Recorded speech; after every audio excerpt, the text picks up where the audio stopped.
अस्सलाम वालेकुम, कैसे हैं आप सब? उम्मीद करती हूँ खैरियत से होंगे, अपने अपने घरों में खुश होंगे, आबाद होंगे। अल्लाह पाक सबको अपने हिफ्ज़ अमान में रखे, बहुत सी खुशियाँ अता फ़रमाए, आमीन सुम्मा आमीन।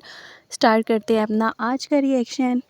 इससे पहले थोड़ी सी मुझे बात करनी थी। सॉरी यार, कल मेरी वीडियो नहीं आई और मैं आई भी थी गाँव, आप लोगों को मैंने बताया था। तो आज भी मैं गाँव में ही हूँ, लेकिन आप लोगों के इतने ज़्यादा कमेंट आ रहे थे कि नहीं कैसे भी करके आप वीडियो डालो वीडियो डालो। तो अभी मैं वीडियो रिकॉर्ड तो कर रही हूँ, लेकिन आगे पीछे से आई हुई वॉइसेस को फिर इग्नोर कीजिएगा, क्योंकि यहाँ पर पता है हर तरफ जो है ना खुला सा गांव का माहौल होता है, तो ज़रा खामोशी मुश्किल से ही मिलती है। खैर, आप लोगों के लिए तो बस फिर हाज़िर होना पड़ता है। आप सब प्यार ही इतना करते हो कि फिर दिल नहीं करता यार आप लोगों के कमेंट देख के ना।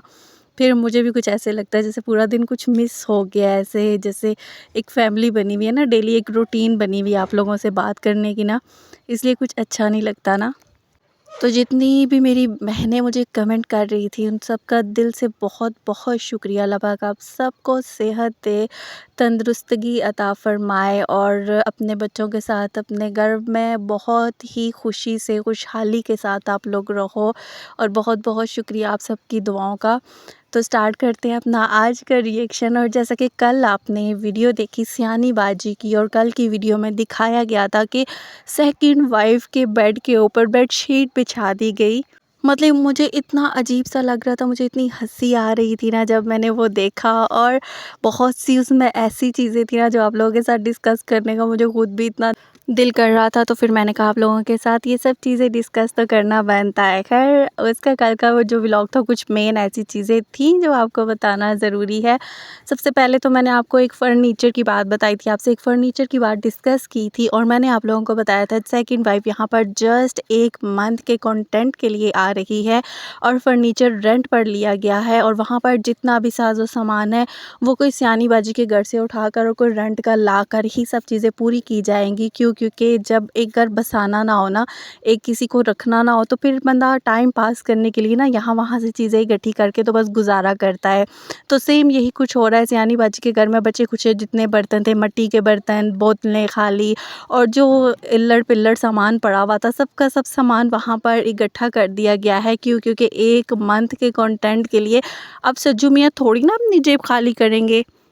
और वहाँ पर आप देखो कि एक बेड भी रेंट पर ले लिया गया है 1 महीने के रेंट पर। और सियानी बाजी बोल रही थी अभी सोफ़ा भी फलाना भी आएगा, तो वो भी कहीं न कहीं से सियानी बाजी के घर से जो भी बचा कुछ अगर कुछ मिल गया तो हो जाएगा, नहीं तो फिर रेंट पर शायद वो भी ले लिया जाए। खैर, अभी सबसे पहले यहाँ पर मैं आपसे बात करती चलूँ, जो बच्चों के ड्राइवर से रिलेटेड बात थी, मैंने आप लोगों के साथ ये भी शेयर किया था कि यहाँ पर जो इसके घर में अनीता रुकी हुई है, उसका जो हस्बैंड है रमज़ान, उसको इसने बुलवाया था। और तब बुलवाया था जब ये कराची गई हुई थी अपने फर्स्ट मीटअप के लिए, घूमने फिरने के लिए, और पीछे अपने बच्चे को ये अकेला छोड़ कर गई थी। और बच्चे के पास ये अनीता को और उसके हस्बैंड को छोड़ कर गई थी, जो कि उसको पिक एंड ड्रॉप भी दे रहा था। तब भी अच्छा, मुझे यहाँ पर एक समझ नहीं आती ना बात, जब भी मैं कुछ चीज़ लाती हूँ ना, ये कहा जाता है झूठ बोल रही है, हाँ हाँ ही, और बड़ी उस पर बातें की जाती हैं, बड़ी वीडियोज़ बनाई जाती हैं, गालियाँ वालियाँ देके ये साइड पे हो जाते हैं। लेकिन पता नहीं यार, मुझे ये बात समझ नहीं आती कि इन लोगों को शर्मिंदगी क्यों नहीं होती जब मेरी ही कही हुई बात इनकी अपनी सियानी अपनी ज़ुबान से आकर सच साबित कर देती है। तो फिर इनको शर्मिंदगी क्यों नहीं होती कि वाकई इस बंदी का, हम तो आकर इस तरह गालियाँ देते हैं, इसको बुरा भला बोलते हैं, लेकिन जो चीज़ ये बोल रही होती है सियानी ने, तो वही कुछ करना होता है। अब जैसे मैंने बोला था कि रमज़ान इसके घर पे है, वो अनीता का हस्बैंड है, उसको इसने ऊपर सर्वेंट रूम में शिफ्ट किया हुआ है, वो वहीं पर रह रहा है और इनके एक्स्ट्रा सब काम वो देखता है। क्योंकि आप लोगों को पता है जब ये शॉपिंग वॉपिंग पे आगे पीछे निकलती है, फिर बच्चों को स्कूल से लेना करना, ट्यूशन वगैरह के लिए, फिर वो सब थोड़ा जो है ना प्रॉब्लम क्रिएट हो जाती है, इसलिए इसने उसको एक्स्ट्रा कामों के लिए रखा हुआ है। और दूसरी बात ये थी कि अब सेकंड वाइफ को यहाँ लाया गया था, तो उस ड्रामे में भी हस्बैंड को थोड़ा बिजी करना था। तो इन सब चीज़ों के लिए रमज़ान तो काफ़ी पहले से आया हुआ था। खैर, वो बात भी मेरी यहाँ पर सच साबित हो गई, फ़र्नीचर रेंट पर लेने वाली बात भी मेरी यहाँ पर सच साबित हो गई। और जो मैंने बोला 1 मंथ के लिए यहाँ पर वो सेकंड वाइफ को लेकर आया है जस्ट कंटेंट के लिए, तो वो कंटेंट आपको शुरू होता हुआ नज़र आ चुका है। कल भी थंबनेल लगा था सेकंड वाइफ का, आज भी थंबनेल लगा है सेकंड वाइफ का, और आने वाले दिनों में 1 से 1.5 महीने तक सेकंड वाइफ का थंबनेल ही आपको देखने को मिलेगा।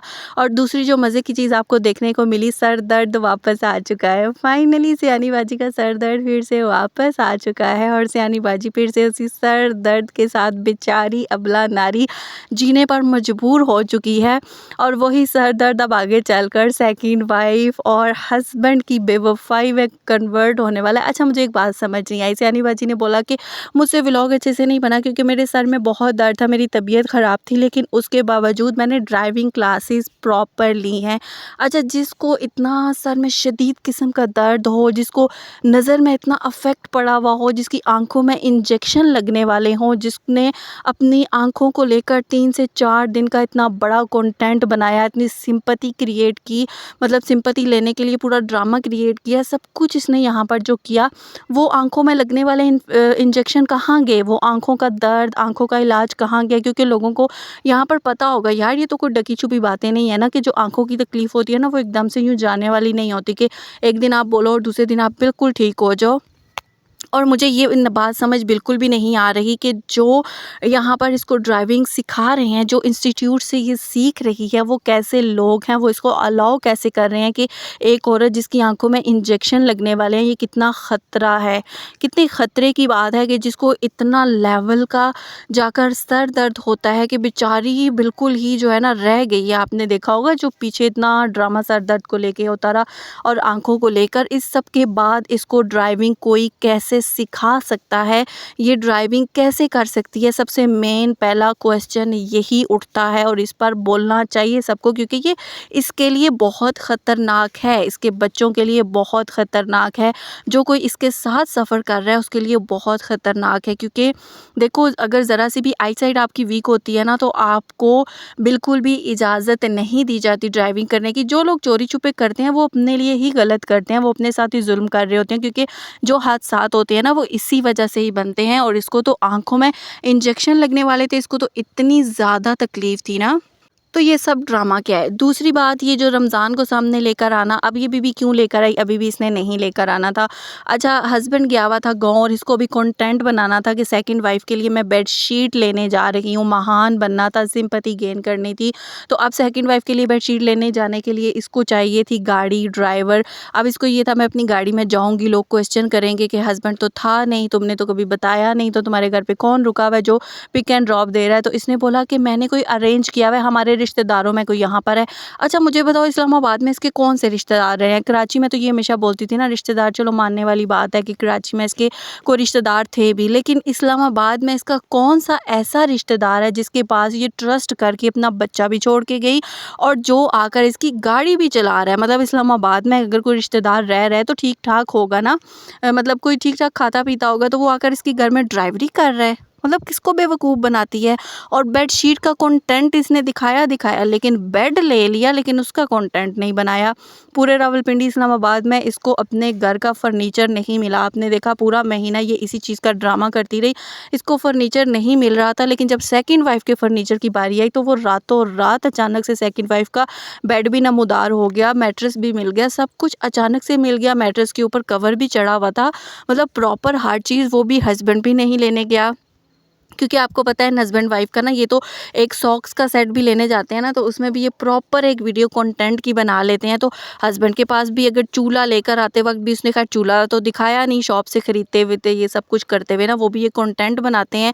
तो ये सब कुछ कैसे हो सकता है? इन सब चीज़ों का इन्होंने कंटेंट ना बनाया, और जहाँ पर इसने बेडशीट का कंटेंट बना लिया लेकिन बेड का कंटेंट इसने बनाना छोड़ दिया, कैसे पॉसिबल हो सकता है? फिर इसने कहा कि हमारे पास जो लड़का था, हमने उसको बाइक भी अपनी दी हुई है, हमने ये सारे उसको काम वाम करने के लिए रखा हुआ है, तो वही रात को सामान यहाँ पर उतरवा कर गया। बीबी वो सामान किससे उतरवा के गया यहाँ पर, ये भी तो पूछ बताती ना। ना तो तेरा हस्बैंड वो बेड पसंद करने गया था, ना तू वो बेड पसंद करने गई थी, ना बुक करवाया, और ना ही वो न्यू है। देखने वालों को क्लियर वो चीज़ नज़र आ रही है कि वो न्यू नहीं है, वो यूज़ हुआ हुआ है, उसका मैट्रेस भी यूज़ हुआ हुआ है, उसके ऊपर भी कवर है, मैट्रेस कवर। तो वो फिर कहाँ से लिया बीबी? यहाँ पर हम देखने वाले पागल कोई भी नहीं बैठे हुए। अब तूने चंद को अंधा बहरा बना लिया है तो तू ये ना समझ के सारी दुनिया ही अंधी बहरी है। सबको सब कुछ नज़र आ रहा है। बेडशीट का कंटेंट दिखाया गया, बेड का कंटेंट क्यों नहीं आया? अब ऐसा नहीं है कि आप लोग बोलो नहीं बेचारी तो कंटेंट बनाती ही नहीं है। ये वो बेचारी है जो मैं कहती हूँ कि सेकंड वाइफ के वॉशरूम जाने को भी कंटेंट बना ले, ये बीबी ना छोड़े, तो इसने बेड को कंटेंट नहीं बनाया। वाह जी वाह। सीधी बोलती ना कि जिनसे घर लिया है उन्हीं से ये रेंट पर हमने लिया है 1 मंथ के लिए। और ये बिल्कुल सच बात है। 1 डेढ़ महीने बाद मैंने बहुत बार कहा ना कि मेरी ये बात लिख के रखना, 1 डेढ़ महीने बाद आप मुझे आकर ज़रूर बताना। आज जो हाँ हाँ ही करते हैं ना, ये बोल दिया तो वो बोल दिया, आकर मुझे जवाब दे के जाना। मतलब अगर ज़रा सी भी तुम लोगों में ईमान हुआ ना, ज़रूर आना, मुझे जवाब देकर जाना कि वो ये वाला बेड कहाँ पर अचानक से गायब हो गया, ये वाला घर कहाँ पे चला गया, सेकंड वाइफ अपने बाप के घर वापस क्यों चली गई। और पता है इसका क्या आएगा? मैं उम्रा करने जा रही हूँ, मैं फ़लाँ करने जा रही हूँ, हस्बैंड को भी लेके जा रही हूँ, सेकंड वाइफ कहाँ पर होगी, सेकंड वाइफ का ये होगा, हम ट्रिप पर जा रहे हैं। अब सेकंड वाइफ पीछे अकेली नहीं रहेगी, उसका बच्चा होने वाला है या बच्चा पैदा करवा लिया जाएगा, बच्चा अकेला है इसलिए उसने कहा कि नहीं मुझे माँ बाप के घर जाना है, वो रहना ही नहीं चाहती। अच्छा फिर रोज़ का जैसे आपने देखा, आज भी इसने एक ड्रामा किया ना, हस्बैंड को जाते हुए दिखाया, ओ देखो हस्बैंड जा रहे हैं लॉक वॉक लगाते हुए। लेकिन आज से पहले आपने देखा कि कभी इसने अपने घर को लॉक लगाया हो, कभी दिखाया हो? घर में नीता भी है, सब हैं, हस्बैंड जाते हुए भी लॉक लगा सकता है, कोई इतनी बड़ी वो बात नहीं है। अगर वो उस दिन गाँव गया था, सुबह ये बीबी सोई हुई थी, घर लॉक करके वो जा सकता है, तो आज भी वो घर लॉक करके जा सकता था। लेकिन प्रॉपर रात के टाइम कंटेंट बनाया गया कि बच्चे रोते भी लगते सो गए, मैं बेचारी अबला नारी, हस्बैंड वहाँ चले गए, अब सुबह सुबह हस्बैंड को आना पड़ेगा बच्चों को स्कूल छोड़ने के लिए। तो बीबी इतने दिन से जो हस्बैंड गया हुआ था तो बच्चों को कौन छोड़ रहा था, अब सुबह भी वही छोड़ देगा। अब अचानक से हस्बैंड को सेकंड वाइफ के पास से आकर बच्चों को छोड़ना, वो कंटेंट स्टार्ट हो रहा है ना जो 1 डेढ़ साल पहले कंटेंट स्टार्ट किया गया था, रोना धोना स्टार्ट किया गया था। यही दिखाया जाता था कि छोटी बेटी रो रही है और हस्बैंड बाइक पे किक मार के तो चले गए दूसरी बीवी के पास। अभी सुबह सुबह आ रहे हैं, बच्चों को स्कूल छोड़ रहे हैं, फिर चले गए हैं। मैं बेचारी मुझे ये चाहिए था, वो चाहिए था, मुझे मिल नहीं रहा। तो बीबी इतनी कोई बड़ी बात नहीं है, स्कूल वैन भी अरेंज की जा सकती है और तेरे घर तो ड्राइवर भी है अब, जो पिछले 1 महीने तक तुम्हारे बच्चे को भी पिक एंड ड्रॉप देता रहा। अब हस्बैंड जब गाँव गए 2-3 दिन के लिए तो तब भी वो तुम्हारे बच्चों को पिक एंड ड्रॉप दे रहा था। तो अब अचानक से कहाँ चला गया वो ड्राइवर? अब क्यों तुम्हें हस्बैंड ही सुबह पिक एंड ड्रॉप के लिए चाहिए? तो हो गया ना वो ड्रामा स्टार्ट। मतलब कितना बेवकूफ़ बनाएगी ये लोगों को, कितना ज़्यादा बेवकूफ़ बनाएगी। अच्छा दूसरी बात, आप लोगों ने देखा कि जब ये सेकंड वाइफ के घर वहाँ पर गई, इसने बेड वेड सब कुछ दिखाया किया कि ये सेकंड वाइफ का घर है, इधर इसने अब ये रखना है, इधर वो रखना है, खुद आके अपनी पसंद से सामान लेते रहेंगे। अच्छा मुझे ये समझ नहीं आती, चलो मान लेते हैं कि बीबी ने बड़ा नेक काम कर दिया, बेडशीट इसके घर में नहीं पड़ी हुई थी, कितनी बेडशीट इसके घर में थी। इसने खुद कराची से आते वक्त दिखाया था कि पूरी दुकान खुल जाए इतनी बेडशीट मेरे घर में हैं। तो इतनी इमरजेंसी थी, जहाँ पर ये अपने लिए कंबल वगैरह और ये सब चीज़ें सेकंड वाइफ लेकर आ रही थी, तो क्या बेडशीट वहाँ से नहीं ला सकती थी? तुम्हारे घर में यूज़ हुई हुई कितनी पुरानी बेडशीट नहीं भी पड़ी हुई है जो तुम बिछाती नहीं, तुमने तो 4-4 महीने बेडशीट बिछानी नहीं होती, तो वो पड़ी हुई थी ना, वहीं से कोई दे देती जाके। कौसर क्या अपने बेड पर खुद बेडशीट नहीं बिछा सकती थी? मतलब मुझे यार इतना अजीब लगा, एक बेडशीट बिछाने के लिए ये स्पेशल गाड़ी अरेंज करके ये उसके घर में गई है और वहाँ पर जाकर एक बेड के ऊपर बेडशीट बिछा कर आई है। तो ये सब कुछ ड्रामा नहीं है तो ये सब कुछ क्या है? आपको क्या लगता है कि ये सब जो दिखाया जा रहा है ये भी सेकंड वाइफ मतलब 2 दिन से? अच्छा यार, जिन लोगों को आके ये आदत है ना बोलने की कि नहीं सेकंड वाइफ ने तो बड़ा जुल्म किया था, 3 बच्चों के बाप से उसने शादी क्यों की, या सेकंड वाइफ को ये उसकी सयानी बाजी की गाड़ी पे क्यों लेकर आ रहा है, या सयानी बाजी उसके खर्चे क्यों उठा रही है? अच्छा तुम लोगों को शर्म नहीं आती ये बात बोलते हुए? अगर यहाँ पर सेकंड वाइफ का कोई भी हक नहीं बनता सयानी की किसी चीज़ पर, तो सयानी को किसने हक दिया है कि वो हर चीज़ में सेकंड वाइफ के नाम का थंबनेल सजा के सेकंड वाइफ के नाम का रोना शुरू कर दे, उसको दिखा दिखा के? मतलब व्यूज़ बटोरे क्यों? क्या आपको कहीं पर वो सेकंड वाइफ सयानी बाजी को दिखाते हुए, सयानी बाजी का नाम लेते हुए, कुछ ऐसा करते हुए कभी आज तक नज़र आई है? तो सयानी बाजी उसको अपनी वीडियो में क्यों लेती है यार? सौतन है, एक तरफ ये कहती है मेरा उससे कोई ताल्लुक़ नहीं, मैं उसकी ज़िम्मेदार नहीं हूँ, हस्बैंड जाने वो जाने, दूसरी तरफ इसको उसके घर की वॉशरूम में भी घुस-घुस के दिखाना है, उसके बेड के ऊपर बिस्तर बिछाते हुए भी इसने उसको दिखाना है, उसकी सेज भी इसको तैयार करके दिखानी है, उसको अपने घर में सोफ़े पे भी चढ़ा के बिठा के सिंपैथी लेनी है, उसको और हस्बैंड को साथ साथ बिठा के खाना खाते हुए भी दिखा के सिंपैथी लेनी है, हर एक चीज़ इसने करनी है। क्यों? मतलब मेन क्वेश्चन है ना, हस्बैंड जाने, सेकंड वाइफ जाने, वो उसको रात को लेकर आए, दिन को लेकर आए, रखे कहाँ रखे, कैसे रखे, उसकी सिक्योरिटी के लिए क्या करे, मतलब दोनों घरों में उसकी ज़िम्मेदारी है, दोनों को प्रॉपर एक जैसा टाइम दे। अगर वो वहाँ पर अकेली है तो इसका अरेंजमेंट करना इसके हस्बैंड की ज़िम्मेदारी है, इसकी नहीं। और अगर वो आ रही है, बेडशीट बिछी हुई है, नहीं बिछी हुई, उसके पास बर्तन है, नहीं है, उसने खाना खाया, नहीं खाया, इन सब चीज़ों से इसको क्या लेना देना। और अब अगर कोई ये बड़ी अच्छी है तो कर रही है, अच्छी है तो वो कैमरे के पीछे अच्छाई दिखाए ना, कैमरे के आगे आकर ये कौन सी अच्छाई है कि एक एक चीज़ कैप्चर करके और प्रॉपर हस्बैंड वाइफ को साथ बिठाकर उन पर कैमरा फोकस करके उनको दिखाना कि दोनों एक साथ खाना खा रहे हैं और मैं बेचारी बच्चों को साथ लेकर खाना खा रही हूँ। आज दिन तक आपने देखा कभी ये डाइनिंग टेबल पर बैठी हो? हाँ, जिस दिन पालक पनीर बना था उस दिन ये डाइनिंग टेबल पर चढ़ के बैठी है। आज डाइनिंग टेबल पर प्रॉपर बैठकर सब ड्रामे करके दिखाने की ज़रूरत क्या थी? जब ये उसको दिखाकर सिंपैथी लेती है, व्यूज़ लेती है, और आप जाकर इसके हस्बैंड के भी व्यूज़ चेक करना।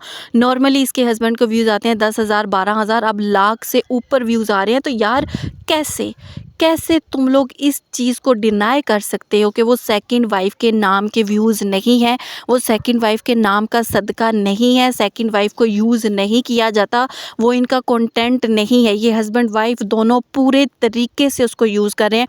जो बोलते हैं ना कि ये जो हस्बैंड है ये भी अपनी सेकंड वाइफ का बड़ा मजनू है, ये लैला मजनू की जोड़ी लगती है। तो कहाँ से, मुझे ये बताओ, कौन सा शौहर होगा जो अपनी मोहब्बत, अपनी 13 साला मोहब्बत जिसको पाने के लिए उसने अपने 3 बच्चों को ना सोच के बारे में ना सोचा हो, वो हस्बैंड आज उस 13 साला मोहब्बत को यूज़ कर रहा है, उसको कंटेंट बनवा रहा है, ना सिर्फ अपनी पहली बीवी के हाथों बल्कि अपने सपोर्टर्स के हाथों भी। यार इसके सपोर्टर्स भी उसकी बीवी को यूज़ कर करके उस पर वीडियोज़ बनाई जा रही हैं, लेकिन ये इंसान अपनी 13 साला मोहब्बत के लिए स्टैंड नहीं ले सकता। लेकिन यही चीज़ अगर इसकी पहली बीवी के लिए हो तो फिर यहाँ पर वावेला मच जाता है पूरी वाइटी के ऊपर कि तुम उसके लिए स्टैंड नहीं ले रहे, उसके लिए कोई कैसे कर सकता है। मतलब क्यों यार?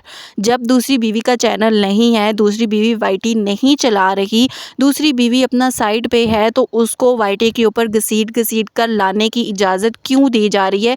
जो लोग बैठकर सेकंड वाइफ के ऊपर वीडियोज़ बनाते हैं वो मुझे इतना आंसर दे दें कि क्या वो सेकंड वाइफ उनको कोई आंसर देती है, उनके बारे में कोई बात करती है, तो वो कैसे उसका कंटेंट बनाकर उस पर वीडियो बना सकते हैं। वीडियो उसी इंसान पर बनती है जो वाइटी के ऊपर मौजूद होता है, जो वाइटी के ऊपर आकर अपनी लाइफ को सामने रख रहा है, वीडियो बना रहा है, उस पर बात हो सकती है। लेकिन जिसको ये चैनल ही नहीं बनाने दे रहे, जो बाप के घर पड़ी हुई है, जिसका वाइटी से ना लेना ना देना, उसके ऊपर मजाक की वीडियोस बनाना, उसके ऊपर ये सब ड्रामेबाजियाँ, एटीट्यूड उसके अंदर बहुत है, वो बात नहीं करती। अरे अल्लाह का नाम लो, अल्लाह को मानो यार, थोड़ी सी भी तुम लोगों को शर्म नहीं आती ये सब कुछ बोलते हुए? मतलब जिस औरत के पास 7 महीने बाद उसका हस्बैंड जा रहा है, प्रेग्नेंट औरत है, 7 महीने से हस्बैंड उसके पास नहीं गया, आप उसको बोल रहे हो कि हस्बैंड गया, तो वो एटीट्यूड दिखा रही है। यार क्या वो औरत है जिसको कैमरा फेस करना नहीं आता, जो गांव देहातों में रहने वाली है, जिसको उर्दू अच्छे से बोलना नहीं आती, तो वो क्या करेगी? उसको एटीट्यूड का पता भी नहीं होगा कि ये वर्ड होता क्या है, ये क्यों बोला जाता है। मतलब क्या यार, जो ज़मीन पर बैठी हुई इतने बुरे हालत में खाना खा रही है, जिसके पास कुछ अच्छा प्रॉपर पहनने को नहीं है, खाने को नहीं है, घर रहने को नहीं है, वो एटीट्यूड दिखा रही है। और जिस बीवी के पास रहते हुए इस हस्बैंड को परमिशन नहीं है कि वो उसके घर के अंदर वीडियो बना सके, अपने बच्चों के साथ वीडियो बना सके, जब ये अपनी फर्स्ट वाइफ के ऊपर कैमरा फोकस करता है, उसका मुंह देखा है कि वो किस तरह से बिहेव करती है, वो किस तरह से आगे से दिखाने की कोशिश करती है कि जैसे मैं इससे आवाज़ार हूँ बहुत ज़्यादा। और आप दूसरी बीवी के ऊपर बात कैसे कर सकते हो? सबसे मेन मेरा यार, अब जितने लोग जिनका वाइटी से ताल्लुक़ नहीं है, अब अगर हम उठकर उन पे बात करने लग जाएं, कैसे यार, कैसे हम कर सकते हैं? एक तरफ आप कहो कि नहीं, उसका कोई हक ही नहीं है कि वो सियानी की किसी चीज़ में आकर शराकतदारी करे, दूसरी तरफ आप कहते हो सियानी का प्रॉपर हक है, सियानी उसको यूज़ करे, सियानी उसको गालियाँ दे, सियानी उसको बुरा भला बोले। क्यों यार? मर्द को बोलो अगर उसने कुछ गलत किया है, सियानी जाकर अपने मियाँ के ऊपर केस करे, ना कि अपनी सौतन के ऊपर। यार ये कहीं पर भी नहीं होता, उस औरत के ऊपर केस ये कर भी नहीं सकती, उसके ऊपर ये ब्लेम डाल भी नहीं सकती, उसको ये बुरा कह भी नहीं सकती। अगर कुछ कहना है तो अपने हस्बैंड को कहो जिसने तुम्हारे साथ इतना अरसा रहने के बाद भी दूसरी शादी की। आखिर तुम में ऐसी क्या कमी थी? आखिर शौहर तुमसे ऐसी कौन सी उसको खुशी नहीं मिल रही थी? उसको फिर भी 3 बच्चों के होने के बाद भी दूसरी बीवी की ज़रूरत पेश आ गई। इसका तो उस दिन आपको पता चल गया होगा ना, जब वो गाँव गया, भूखे पेट वो घर से निकला, बीबी साहिबा उठकर उसको सी ऑफ नहीं कर सकी। और जब ये सेकंड वाइफ के पास से आता है तो कैसे खाने खा के, नाश्ते करके, कपड़े प्रेस करके, सब कुछ, तो यही सी चीज़ें क्लियर नज़र आ जाती हैं यार कि हस्बैंड दूसरी शादी करने क्यों गया। और ये बात मैं आपको रियलिटी 100% रियलिटी बता रही हूँ कि सेकंड शादी की इसने खुद परमिशन दी थी। इसके हाथ से उर्दू के अंदर वो एक परमिशन लेटर लिखा हुआ है जिसके नीचे इसके साइन भी है। वो इसकी अपनी हैंड राइटिंग में परमिशन, मतलब इजाज़तनामा जो इसने दिया था ना अपने हस्बैंड को सेकंड मैरिज का, वो उसने दिया था, जो कि सेकंड वाइफ के बाप ने आकर लोगों को दिखाया भी था। और उन लोगों को फिर मुंह बंद करवा कर, वीडियो हटवा कर, पैसा वैसा देकर खामोश करवा दिया गया। और जो लोग बोलते हैं ना निकाहनामा रजिस्टर क्यों नहीं करवा रही, अगर ये निकाहनामा रजिस्टर करवाएगी, उस निकाहनामा के साथ वो इजाज़तनामा भी वहाँ पर यूनियन कौंसिल में जाएगा, लीगल डॉक्यूमेंट्स में जाएगा। क्योंकि जब सेकंड मैरिज होती है तो फर्स्ट बीवी की परमिशन, लीगल डॉक्यूमेंट्स वहाँ पर जाकर सबमिट किए जाते हैं। और इसको ये पता है कि अगर कोई बंदा इस चीज़ पर जाकर इंक्वायरी करेगा, उसके हाथ वो मेरा परमिशन लेटर लग गया, तो मैंने जो यहाँ पर आकर एक झूठ और एक फ्रॉड रखा हुआ है लोगों के सामने कि हस्बैंड ने मुझसे फ्रॉड करके दूसरी शादी की, मुझसे छुपा कर की, वो मेरा बांडा जो है वो फूट जाएगा। ये सिर्फ इसी वजह से आज दिन तक निकाहनामा रजिस्टर नहीं करवा रही। और जहां पर कौसर के बाप ने आकर वो दिखाया था परमिशन लेटर, इसके अपने हाथ से लिखा हुआ, उर्दू के अंदर वो लिखा हुआ था, क्योंकि वो लिखवाया जाता है अपने हाथ से लिखकर नीचे साइन करके दो, वो कोई टाइप किया हुआ नहीं होता। वो इसीलिए होता है कि औरत खुद अपने हाथ से जैसी भी जिस भी लैंग्वेज में लिख कर देना चाहे साइन करके दे, ताकि बाद में कोई भी किसी किस्म का एक प्रॉब्लम, जैसे इसने क्रिएट किया था ना कि मेरे हस्बैंड ने वो एक फ्रॉड पेपर के अंदर वो रख के मुझसे साइन करवा लिया। देखो यार, ये औरत जो पार्लरों में काम करती रही, बड़ी मतलब हाई फाई उसमें ये रहती है, मेकअप ब्रांडेड यूज़ करती है, ब्रांड के इसको नाम आते हैं, सब कुछ आता है, थोड़ा बहुत यार इंग्लिश भी बोल लेती है ये। इसके सामने जब उर्दू में लिखा हुआ इजाज़तनामा सामने आया, देखो जब नीचे आप साइन करते हो ना, कोई भी पेपर आपके सामने आता है, ऐसा हो नहीं सकता कि ऊपर आपको टेढ़ी मेढ़ी उर्दू लिखी हुई नज़र आए तो आप एक बार नज़र नहीं मारोगे, हैं ये कौन सा डॉक्यूमेंट है, ये कैसा डॉक्यूमेंट है, बाकी इंग्लिश में थे, ये उर्दू में क्यों लिखा हुआ है, कैसा है, आप एक बार देखोगे यार, ऐसे ही थोड़े साइन कर दोगे। तो इसने क्यों नहीं देखा, ये इतनी बोली थी बेचारी के वो सामने लिखा हुआ इजाज़तनामा हस्बैंड ने खुद लिख कर रख दिया और इसे साइन करवा कर ले गया, और इस बेचारी को पता नहीं चला। यार आंखें खोलो, कब तक इसके हाथों बेवकूफ़ बनोगे। इसने खुद, और इसने वहाँ पर जाकर बाद में ये जो एक रोना रोया था ना कि मुझसे मेरा घर छीना जा रहा है कि सेकंड वाइफ को घर दो, अच्छा इसने वो परमिशन लेटर लिख कर दिया था। और इसने ये बात भी बोली थी, जो ससुराली घर, गांव वाला घर, इसको जो अपने हस्बैंड की तरफ से निकाह में मिला है ना, वो वाला घर मैं जब अपने हस्बैंड से डाइवोर्स लूँगी तो वो वाला घर मैं कौसर को दूँगी। इसने ये बात भी उसमें बोली थी और ये सारा कुछ इनके अंदर तय हुआ था। उसके बाद इसने बोला था बड़े 2 बच्चे भी कौसर संभालेगी, चाहे इस चीज़ पर कोई झूठ समझे सच समझे, यही एक बात है। इसी सब पर ये शादी की गई थी। इसको कॉन्ट्रैक्ट मैरिज कहो, इसको आप कुछ भी कह लो, क्योंकि हस्बैंड को भी पता था ये स्टार्ट से उसके साथ रहना ही नहीं चाहती थी। इसके हस्बैंड वाइफ वाले कोई आपस में थे ही नहीं, ना ये घर देखती थी ना ये बच्चे देखती थी। और ये भी रियलिटी है कि इसका हस्बैंड बच्चों के पैम्पर तक चेंज करता था, घर के खाने भी बनाता था, सब काम करता था। वो बेचारा 2-2 3-3 जॉब भी करता रहा है इसके खर्चे पूरे करने के लिए। किसी तरह से ये मेरे साथ खुशी से ज़िंदगी गुजारे, लेकिन ये औरत नहीं रहना चाहती थी। फिर इसने हस्बैंड को कहा कि ठीक है मुझे जाना है, लेकिन इसको अपने 2 बड़े बच्चे भी साथ नहीं लेकर जाने थे। फिर ये सारे मामलात के हाँ जो आपकी एक कज़न बैठी हुई है अभी तक कुंवारी, जिसके रिश्तों का कुछ नहीं हो रहा, उसी से कर लें। और वो वापस 13 साल मोहब्बत का एक ड्रामा क्रिएट किया गया, खुद वहाँ पर इजाज़तनामा लिख कर दिया गया। और जो घर घर का एक ड्रामा बीच में आया था, वो भी इसने बोला था कि जो मुझे हस्बैंड की तरफ से निकाह में मिला है वो घर मैं कौसर को दे दूँगी, वो मैं नहीं लूँगी। ये सारी के निकाह की सच्चाई थी। अगर कोई मानना चाहता है माने, नहीं मानना चाहता उसकी अपनी मर्जी, लेकिन चीज़ें खुलकर सामने आएंगी। रजिस्टर ना करवाने का भी मैंने आपको बता दिया इसने क्यों नहीं करवाया, क्योंकि इजाज़तनामा भी वहाँ पर लीगल वे में इसको सबमिट करवाना पड़ेगा, जिसकी वजह से इसकी सारी पोल पट्टी खुल सकती है। तो ये वहाँ से सेकंड वाइफ स्टार्ट हुआ। हस्बैंड को कोई 13 साल से मोहब्बत नहीं थी उसके साथ, कोई इसके साथ लगाव नहीं था, ना वो उसके साथ रहना चाहता था। लेकिन ये लोग हैं पैसे के भूखे। जब इसने, अच्छा इसने कोई वाईटी की खातिर भी ये शादी नहीं की थी, ये भी मैं आपको रियलिटी बताऊँ। लेकिन वैसे ही इसने एक वो वीडियो जो मेकअप वीडियो बनाती थी ना, वहाँ पर जब कमेंट इसको आए कि आपके हस्बैंड कभी नज़र नहीं आए, कहाँ पर होते हैं, उस वे में इसने आकर बताया ना जब थोड़ा-सा अपने हस्बैंड के बारे में, तो वो चीज़ ऊपर गई। जब इसने समझा कि ये चीज़ तो व्यूज़ अच्छे आ रहे हैं, मेरा चैनल जो है अप जा रहा है, फिर इसने आहिस्ता-आहिस्ता वो चीज़ शेयर करना शुरू कर दी। और जब शेयर की उस पर इसको लगा कि व्यूज़ अच्छे आ रहे हैं, वो एक ड्रामा ये कंटेंट लेकर आ गई, क्योंकि अरमान मलिक लोगों की ये बहुत बड़ी फ़ैन थी। इसको पता था ये आहिस्ता-आहिस्ता उस चीज़ में लेकर जाती रही। जब इसको वहाँ से पैसा ज़्यादा मिलने लग गया, रातों रात इसके लाखों में सब्सक्राइबर चले गए, व्यूज़ इसको हाई आए, तो देखो पैसा आता किसी को बुरा नहीं लगता। फिर बहुत से वो जो जहाँ पर जाना चाह रही थी ना, उस बंदे ने ही आकर ये बात बोली थी कि ये मुझे टालने लग गई, अभी रुक जाओ, अभी रुक जाओ, अभी रुक जाओ। मैं बोलता रहा, अभी रुक जाओ, अभी रुक जाओ। फिर जब इसको नज़र आने लग गया कि यूट्यूब ग्रो कर रहा है, सब कुछ हो रहा है, तो करते बस पैसे के लिए ये रुक गई। इसीलिए आज दिन तक हस्बैंड फ़र्श पर सो रहा है और ये भी फ़र्श पर सो रही है। हस्बैंड वाइफ का कोई आपसी एक रूम नहीं है, ना ही हस्बैंड इसके रूम में अपने कोई कपड़े रखता है, ना ही रूम यूज़ करता है। तो ये सारी कोई एक रियलिटी है।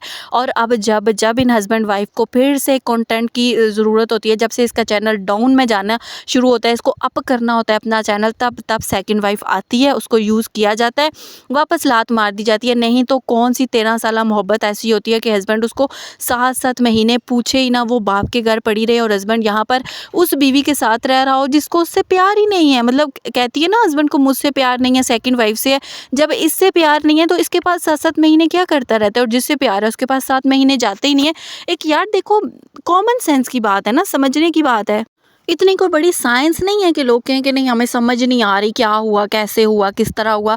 अब फिर से वो देखो, इसका चैनल डाउन में जा रहा था, अभी सेकंड वाइफ की प्रेगनेंसी का भी वो एक सारा आ गया, तो इसको चैनल अप लेके जाना था। आहिस्ता-आहिस्ता इसने कहा कि फिर से सेकंड वाइफ को लेकर आओ, मैं रोना-धोना करूँगी, क्योंकि अब यकीन मानो इसके 1 लाख से ऊपर व्यूज़ नहीं आ रहे। ये जो घसीट-घसीट के 2 लाख करती है ना, ये वही सिस्टम है जहाँ पर 10-10 डिवाइसेज़ से इसका चैनल सब्सक्राइब करके 1 मिलियन करवाए गए ना, और ड्रामेबाज़ियाँ सारी क्रिएट की गई। तो जब 10-10 डिवाइसेस से सब्सक्राइब किया जा सकता है, तो व्यूज़ क्यों नहीं दिए जा सकते? समझने और सोचने की बात है, इसलिए सोचा करें। अचानक से एकदम से व्यूज़ जो बढ़ने लग जाते हैं ना, फिर समझने वाली बातें हैं। खैर मैं क्या कह सकती हूँ ना, बहुत कुछ अंदर ऐसा चल रहा है, लेकिन इसके 1 मिलियन सब्सक्राइबर के बाद भी व्यूज़ 1 लाख पे आ गए हैं। चैनल बिल्कुल ज़ीरो पे जा रहा है। अब सेकंड वाइफ आएगी, आप देखना व्यूज़ एकदम से ऊपर जाएंगे, एकदम से वो रोना धोना होगा, सिंपैथी कार्ड खेला जाएगा, बहुत से नए लोगों को बेवकूफ़ बना के साथ जोड़ा जाएगा अपने व्यूज़, क्योंकि इसको पता है पुराने बहुत से लोग जो हैं जिन्होंने सब्सक्राइब किया हुआ भी है, वो मुझे छोड़ गए हैं, वो मुझे देखना छोड़ गए, इंटरेस्ट उनका ज़ीरो पे आ गया। अब नए बेवकूफ़ बनाऊँ, उनको साथ जोड़ूँ, वो मुझे व्यूज़ देंगे और ये ड्रामा होगा। लेकिन मेरी एक बात याद रखना, 1-1.5 महीने बाद अगर सेकंड वाइफ वापस अपने बाप के घर गई ना, तो फिर मैंने लाइव लगा के आप लोगों से अच्छे तरीके से पूछना है, क्योंकि बातें करनी तो आप लोगों को बहुत अच्छे से आती हैं। अच्छा, मैंने कल कम्युनिटी लगाई थी, वो भी आपने देखा कि कितनी बार ये अपनी सेकंड वाइफ के रूम तैयार कर चुकी है। उस किसी एक रूम में आपको सेकंड वाइफ रहती हुई नज़र आई थी? कितने सेकंड वाइफ के रूम तैयार किए गए, और उन रूम के तैयार होने के बाद क्या हुआ? कितनी बार सेकंड वाइफ के लिए रेंट का घर देखा गया, बाद में क्या हुआ? सेम यही कुछ हो रहा है अभी। 1 महीने के लिए रेंट पर सब कुछ लिया गया है, और उस घर तो इसने अपना ख़रीदा है, और वो घर मैं बता चुकी हूँ क्यों ख़रीदा है। अम्मी को उस घर के झांसे में फंसाकर सौदिया बेचकर फिर अम्मी को वापस बुलवाया जाएगा। ये सारा ड्रामा मैं पिछली वीडियो में बता चुकी हूँ, जिसने नहीं देखा वो ज़रूर देखना, आपको क्लियर वो चीज़ें भी हो जाएंगी। और जो फर्नीचर सेकंड वाइफ का है वो भी रेंट पर है। ये सारे ड्रामे जितने क्रिएट किए जा रहे हैं, ये सिर्फ ड्रामों की हद तक हैं, कोई प्यार मोहब्बत सेकंड वाइफ वाला नहीं है। अब डेली होगा, बच्ची रो रही है, बच्चे तड़प रहे हैं, बच्चों की स्कूलिंग ख़राब हो रही है, हस्बैंड आ नहीं रहे, मुझे यहाँ जाना था, मैंने वो करना था। और हाँ, मीटअप भी हो रहा है ना। अब मीटअप पे इसने पता क्या बोला कि मैंने पर्सनली किसी को कॉल नहीं की जिसको आना हुआ। अच्छा, पिछली बार भी इसने यही बात बोली थी, जब मीटअप पे इसकी एक्सपोर्टर इसको मिल रही थी ना, वहाँ पर इसने बोला कि नहीं, मैंने इनको पर्सनल में भी मैसेज किया था कि आप ज़रूर आना। अरे बीबी, कभी तो तू कहती है मैं पर्सनल किसी को मैसेज ही नहीं करूँगी, और जब वो बंदा मीटअप पे आता है तो तू कहती है हाँ मैंने पर्सनल में भी इनको बुलवाया था। मतलब क्या, तू पहले डिसाइड कर लिया कर। वो तेरा वही बात है ना कि ऐसे वो अजीब सी बन जाती है, इसको कुछ गजनी, हाँ गजनी टाइप हो जाती है, भूल जाती है ना अपनी कई भी बातें। तो कभी कहती है मैं पर्सनल में मैसेज नहीं करती, कभी पर्सनल मैसेज हो रहे होते हैं, कभी शार्ट आउट दिए जाते हैं, कभी घर में। खैर आजकल तो घरों में जाकर इन्वेलप भी तकसीम किए गए ना, रमज़ान इन्वेलप। इंशाल्लाह उस पर नेक्स्ट वीडियो में बात करेंगे, वीडियो बहुत लंबी हो गई है। तो इजाज़त दें, अपना बहुत ख्याल रखिएगा, अपनी दुआ में याद रखिएगा। इंशाल्लाह एक नई वीडियो के साथ मिलेंगे, तब तक के लिए इजाज़त दें। अल्लाह हाफ़िज़।